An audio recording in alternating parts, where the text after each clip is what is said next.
Ah yes, the final episode. It has been a great journey, audience, but there is a deep sadness that I feel within, for there will never be a season 2 of this totally inclusive train wreck of a show. And that's not good. I will miss the social justicing hip-hop band called The Hood, and I'll forever be cursed to wonder whether they finally got the chair for the never-ending crime wave. But please, directorx, use the power of Instagram to turn those tides. Continue to call out all those totally evil far-right MAGA extremists and their Ben Shapiro bigotry. Yes, that's right. Turn that 1 into a 10. Long live the dirty, dirty criminal scumbags. Shall we begin? And here we are with Comic Robyn and Little Simp Man in bed, who should really be getting some boxes ready by now, considering they are getting evicted later. Anyway, Comic Robyn is telling Little Simp Man all about her childhood in Scum Towers, like that time she left the mark on the ceiling, and the first time her mum filled the kitchen cookie jar with condoms after finding out she was a bike. But wait a minute, a bunch of cops have just turned up outside, where Angry Cop Lady gets telling all those scumbags, listen here, you disgusting rats. You survive solely because the taxpayers are forced to by government to fund your lifestyle of drugs and crime. But not today. These buildings are now ours, so pack up your hobo sticks and get the fuck out of here. Soon transmission to very smart jetpack lady who's currently packing up all their stolen goods.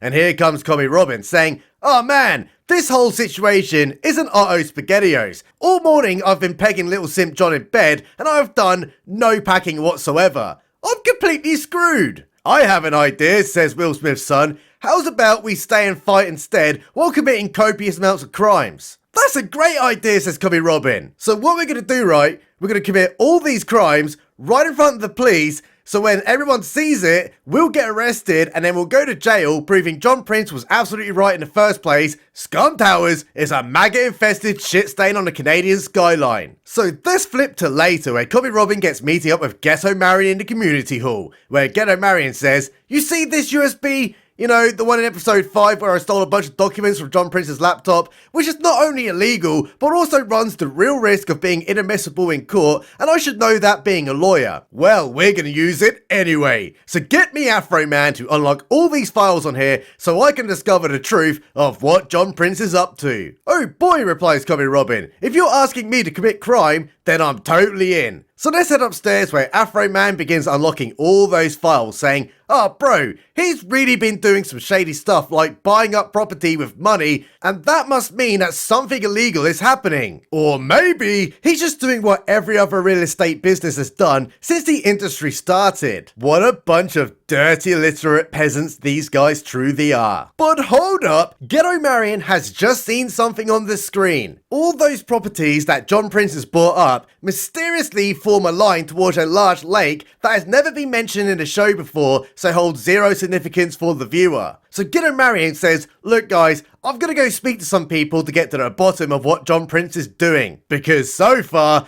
everything looks perfectly legal. So let's head to later on where Mama Wheels gets wheeling it back into a shitbox of a flat that is surrounded by a bunch of shit people. But fucking what? The Hood are all sitting there wearing their gimp masks. We need your help, says Comic Robyn. We need to fight for Sherwood. Nope, replies Mama Wheels. I don't work with a bunch of dirty criminals, and especially those who wear face coverings. Pack your shit up and leave Scum Towers like the rest of us have to. But then, Comic Robyn takes off her mask, and Mama Wheels is totally shook about it because she didn't realise that her own life failures and parenting style has condemned her child to a life of crime.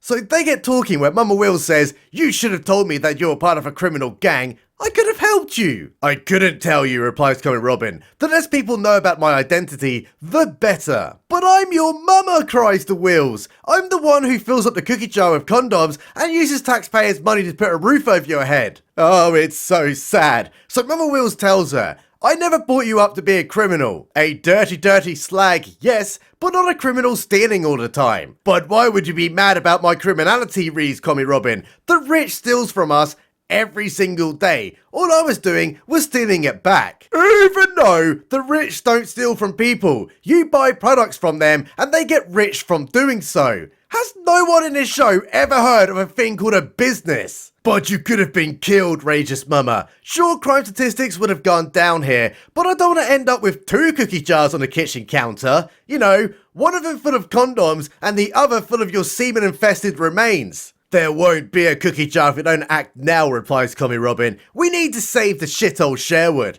So join us, mama. Use your protesting powers to be our voice. So let's flip to the community hall, where Mama Wheels is now addressing all those poor people, saying, we need to fight for our right to sponge off the taxpayers. If we leave Sherwood, then they win. So let's take a stand on social justice. Well, not me, I got shot to death in episode 1, but you lot can, and I'll just wheel it around the edges. So it's planning time where they get drawing up a defense strategy. How are they going to defeat Angry Cop Lady when she comes to evict them? I know, let's use the tunnels, says Little Simp Man. If she comes a knocking, then we'll head down into the tunnels and then pop out elsewhere and assault them even more.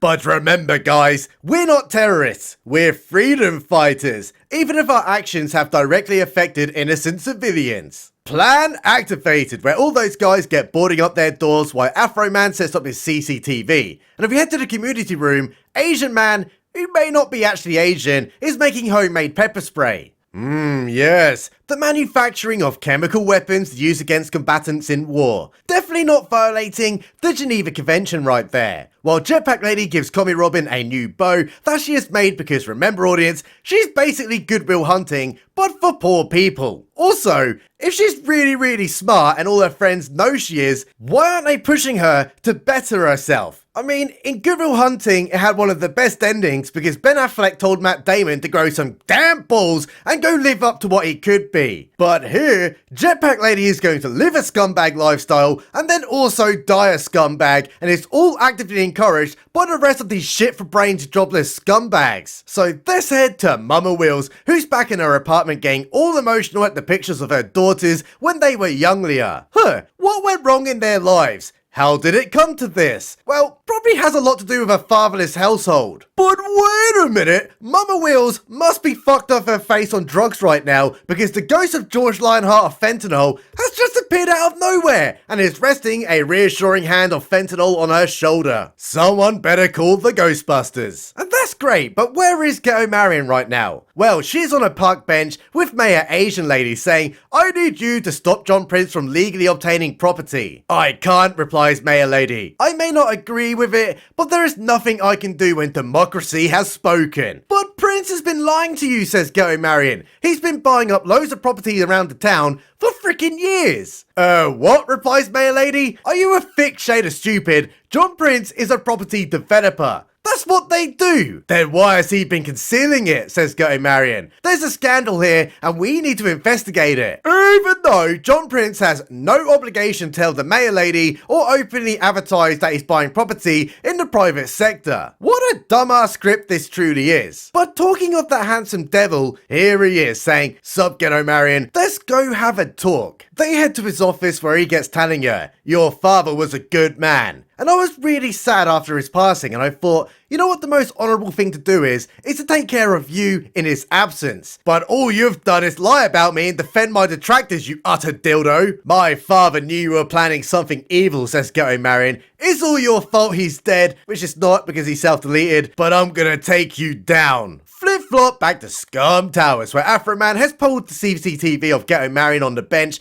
because he tracked her right there. And they see Ghetto Marion going off with John Prince. And that's a total disaster, as not only do they need to save Scum Towers, but they also now need to go save Ghetto Marion too. So Little Simp Man tells Commie Robyn, with your permission, I would like to leave my cuck shed and go save Ghetto Marion, while you stay here and fight for our right to occupy land that we have no right to. Okay, replies Commie Robyn, you go save her and I'll be sure not to slag it off right in front of your face, just like I did in episode 5. It's later, and here are the cops at Scum Towers, ready to kick all those dirty criminal scumbags out. So as crime wave begin, well, they get pepper spraying all the cops through the eye holes of doors, while Commie Robyn uses nerve agents attached to arrows to gas out law enforcement. Wow, I can't wait for season 2 when the war crime trials start. Hopefully, it'll go the same way as the Nuremberg trials, because that was concluded pretty damn quickly, and I'm sure these days we're going to find plenty of rope on offer during the Black Friday sales. But there is a big issue, guys, because Angry Cop Lady has just been handed a tablet where Mama Wills is live streaming upstairs saying, "My name is Mama Wills. I'm a sharewooder and a professional protester. The evil rich people have brought down their knee on my benefits, and I'm getting evicted from a tower block that I never owned. We need to stop them with social justice, or I'll have to get a real job and actually pay rent." Fantastic. So let's head to Ghetto Marion, who's currently in a room by herself. So immediately goes grabs a cheese knife just before John Prince comes back in, saying, "You'll be pleased to know that those dirty sharewooders are putting up a bit of a fight, but they will lose in the end." "Well, that's shit," says Ghetto Marion, "but don't think the truth won't come out." "Interesting," replies John Prince. "You don't even know the half of it. You see all that property over there? I own it all the way to the lake." "What?" replies Ghetto Marion. "You're going to evict everyone else too?" "No, that will take ages," replies John. "What I've actually also done is bought all the levees, and I'm going to break them, just like that Led Zeppelin song. And the resulting flood will create a moat around the town where only rich people will be able to live." "Yes, Ghetto Marion, from the levee to the lake, Canada will be free." Which is a freaking great idea. But let's just hold on a moment, dear viewer. If John Prince is going to break the levee, flood a bunch of scum as is easier than evicting them, and then create his moat, why is he bothering to evict scum towers instead of flooding them too? It makes no sense, because surely it's way more fun to see them all drown. Who cares, because Ghetto Marion is big mad and decides, "I'm just going to threaten you with a knife because I'm no better than the scum I represent." But the joke's on her though, because here comes his security, and now he's going to kill her. And please do, she is just as bad as the rest, and I'm sure the future of the town would be better off without her. But quick turn of events, the elevator is just dinged, and this little simp man with a fishing spear holding another security guard to ransom and is here to save the day. But for some reason though, no one of those security guys has a gun, and little simp man overpowers them very easily. So let's leave that there and head to Scum Towers, where Bad Cop Man has just rolled up into Mama's crib, and then D wheels her off camera saying, "Do you know how many criminal scumbags that I have put behind bars and have made the city safer? And then you come along with your stupid ass protests, and you forced me to shoot you in episode 1, and now I've been demoted. I should have emptied my clip. So let's finish what we have started." But all that talking was at the worst possible time, because here comes Deus Ex crapping Commie Robyn, who fires an arrow into him and begins fighting, where Bad Cop Man actually beats the fuck out of her. And she absolutely deserves it, and he should shoot her too. So he immediately turns around telling Mama Wills, "Oh, I'm gonna kill you now, and there's nothing to stop me." But uh-oh, SpaghettiOs! It's all being live streamed to the internet, while Commie Robyn creeps up behind him and cracks him over the head, knocking him the fuck out. What weapon did she use to cause such an injury? Was it a metal bar? Maybe a chair leg? How's about the end of her bow? No, you dinguses! It was the fucking cookie jar that is filled to the brim with freaking condoms. Oh, directorx, you mad dog. You've been teasing that jar all season, and this is your payoff. 10 out of 10, cinematic history. Anyway, they get hugging and it's really romantic, while Afro Man clips the recording of Bad Cop Man saying he's gonna kill her and sends it all over the interwebs. And that's really bad, because it makes the cops look evil, when all they were doing was trying to bring law and order to a crime-riddled shithole. So it's fast forward time to later, where Bad Cop Man is in the ambulance after being viciously assaulted by a contraceptive cookie jar. And there's Angry Cop Lady telling him, "Hey big guy, it's okay, they can't hurt you anymore. But I can," so straight up murders him with a needle. And now he's died to death. It's so sad. Well, for some reason, this day of rampant crime and riotous behaviour stopped Bill C-121, even though it passed the council vote, and they all get to carry on living in a shithole Sherwood. So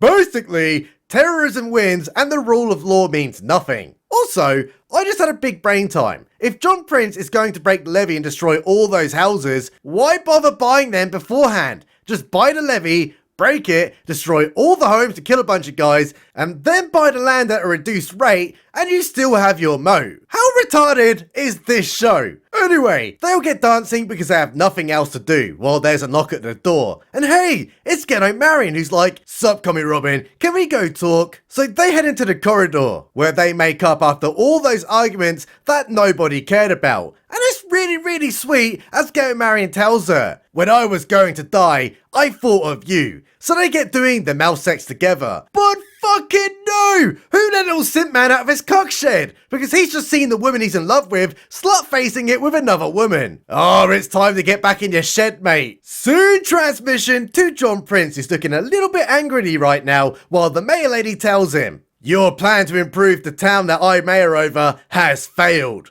Yes, it's a relief to know that the crime rates can continue to soar and any attempt to make this place better has been stopped. I'm a very good mayor. Well, that's great, says John Prince. I'm going to sue the city for breach of contract, and you know what? Since you're terrible at your job, which is factually true, I'm going to run for mayor and do it all myself. And for some reason, that comes as a shock to the mayor lady. Well, Angry Cop Lady is currently doing a press conference saying, "Earlier today, the terrorist social justicing hip-hop band called The Hood murdered one of my officers. And all those people who think they are heroes, they can think again because they have literally committed a laundry list of crimes and it just keeps growing. Oh, and also, they are now wanted for murder." Episode finished. And boy, is there a change.org we could all set up and demand a season 2? It's the greatest car crash that I have ever seen. And I want more, audience, more. I need to see those dirty, dirty criminal scumbags reap what they have sown. Also,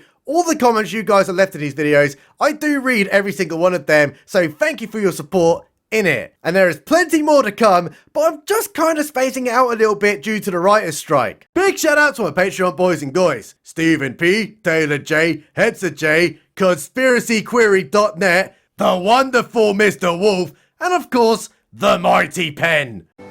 Subscribe button. Is always right.